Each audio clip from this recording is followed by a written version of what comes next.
All right, production's ready. All right, good, good, good. It's about time. Hey, this cami pattern, it doesn't make me look fat, does it? Yeah, yeah, great. Yeah, my fat makes me look fat. Shut the heck up. Okay, ready in three, two, one. Hey, Gray Beards, this is Jim Crumbly of the IAAR Sports Network, the I Am Almost Always Right Sports Information Zone with this week's conference championship picks. Last week I was 3 of 4, but last week is history. As Spock says, it is only now that matters. What happened before no longer exists.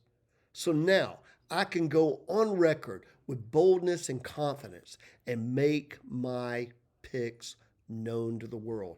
Chiefs at Ravens. It's going to be a great game, but there are many unanswered questions regarding this pairing.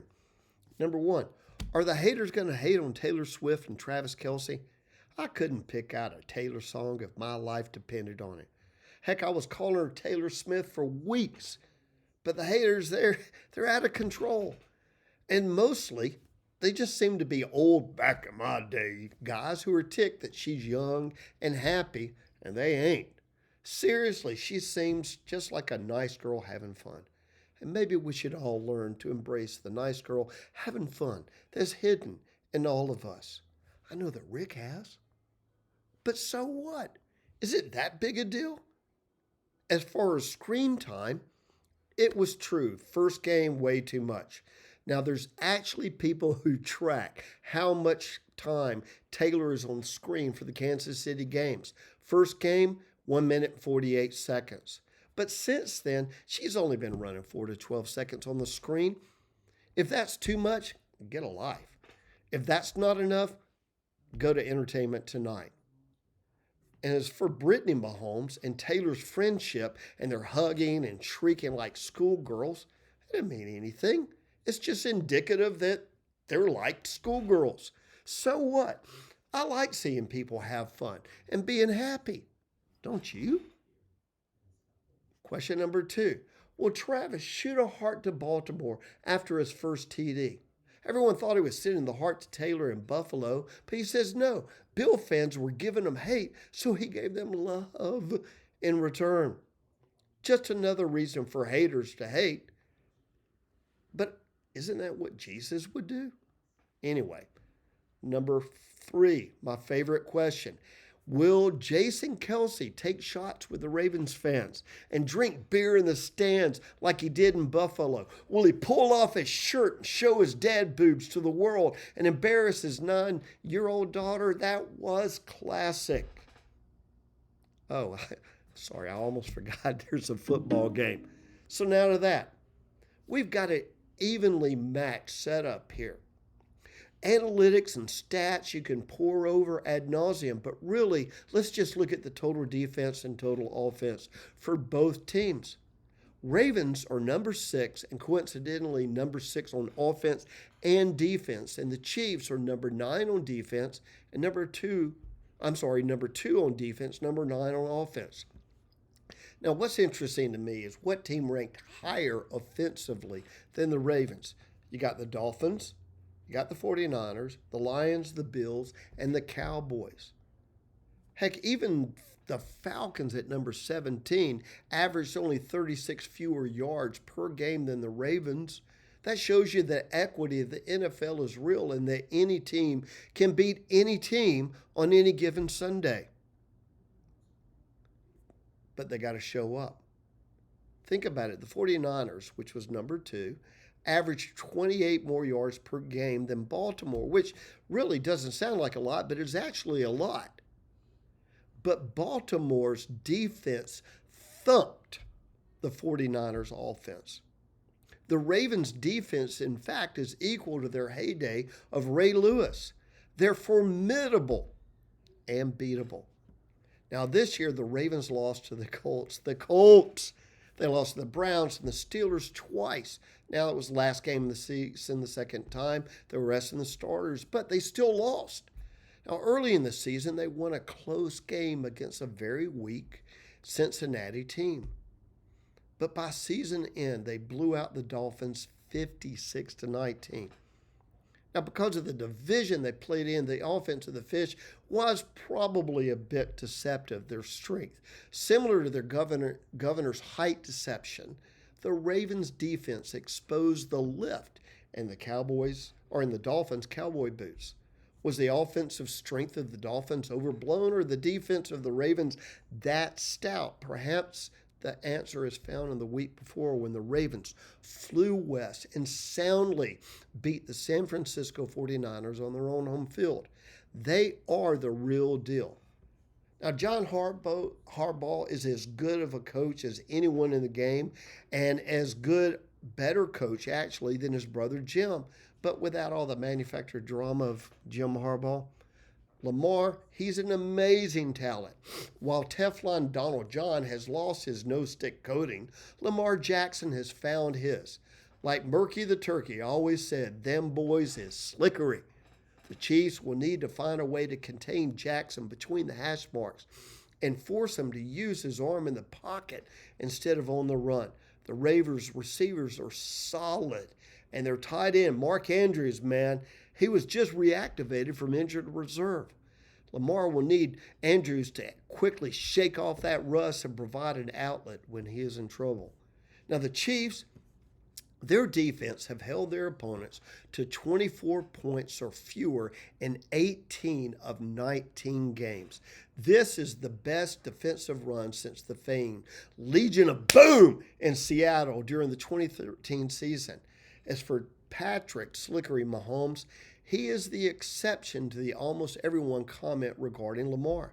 Patrick, though, I believe, is a better pure passer. He's a better shortstop passer. He's a better point guard, distributing that ball. He's a more motivational leader, and he has Andy Reid designing the plays.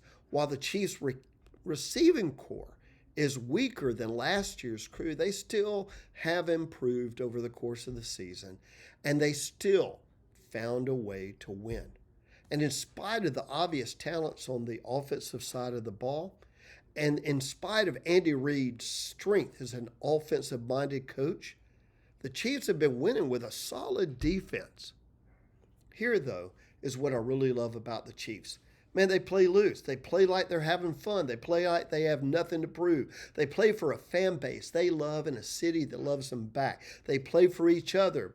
They play for Taylor, Brittany, and Mama Kelsey. They play for Jason's man boobs. They play for Andy Reid, and they are playing the last game of their season. Not. The Chiefs are still the class of the AFC.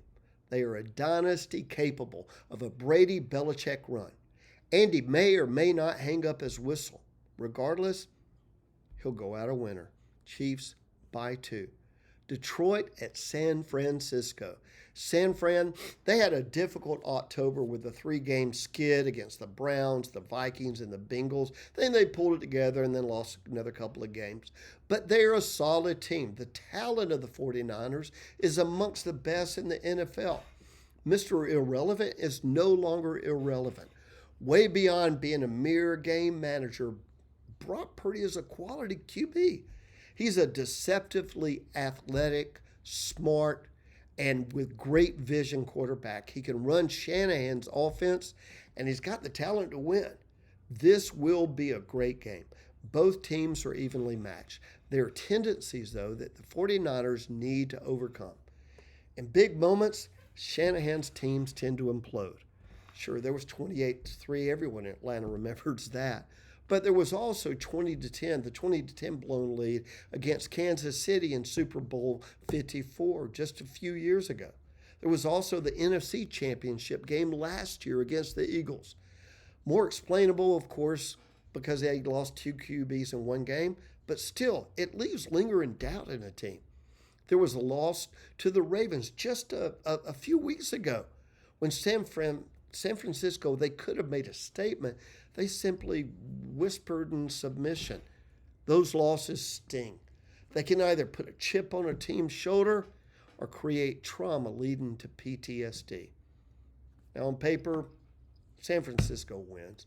McCaffrey, or as Dan likes to call him, McCafferty, he's a joy to watch. He's tough, he's strong, he's multifaceted, and combined with Purdy, he is part of an amazing offensive system.